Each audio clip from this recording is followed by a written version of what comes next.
నీకు 2000 ఉన్నదానికి 4000 పెన్షన్ చేస్తా అని చెప్పిండు, వస్తుందా? ఒక్క రూపాయి ఎత్తలేదు, నాకు పింఛనే వస్తలేదు ఈ వరకు. ఏమైంది? ఏమో ఓట్లు వేసినప్పుడు ఇస్తాం బిడ్డ ఓటేయి అన్నారు. ఓకే, అసలే నాకు రూపాయి ఎత్తలేదు. రూపాయి ఎత్తలేదా? వస్తలేదు. ఇప్పుడు ఈ ప్రభుత్వం 6 పథకాలని చెప్పింది.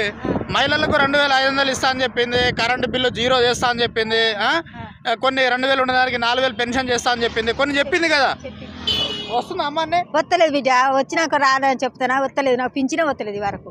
ఉన్న 50-60 ఏళ్ళు ఉన్నా, వస్తలేదు నాకు పింఛని. ఎట్లా అనిపిస్తా ఉన్నది? కేసీఆర్ ప్రభుత్వం ఉన్నప్పుడు ఎట్లా అనిపించింది? ఇప్పుడు ఈ రేవంత్ రెడ్డి పరిపాలన, కాంగ్రెస్ ప్రభుత్వం వచ్చిన తర్వాత ఎట్లా అనిపిస్తా ఉన్నది? ఎట్లా అనిపిస్తుంది అంటే ఇక మరి ప్రభుత్వం రెడ్డి ఇంకా చేసింది కనబడ్డదా మాకు? ఇక ఆయన చేసింది, కథ గడిచింది ఆయనది. మీకు ఎట్లా అనిపిస్తా ఉందమ్మా? కేసీఆర్ వచ్చినప్పుడే మంచిగా అనిపించింది మాకు. ఇప్పుడు ఏం రేవంత్ ఏం చేయలే.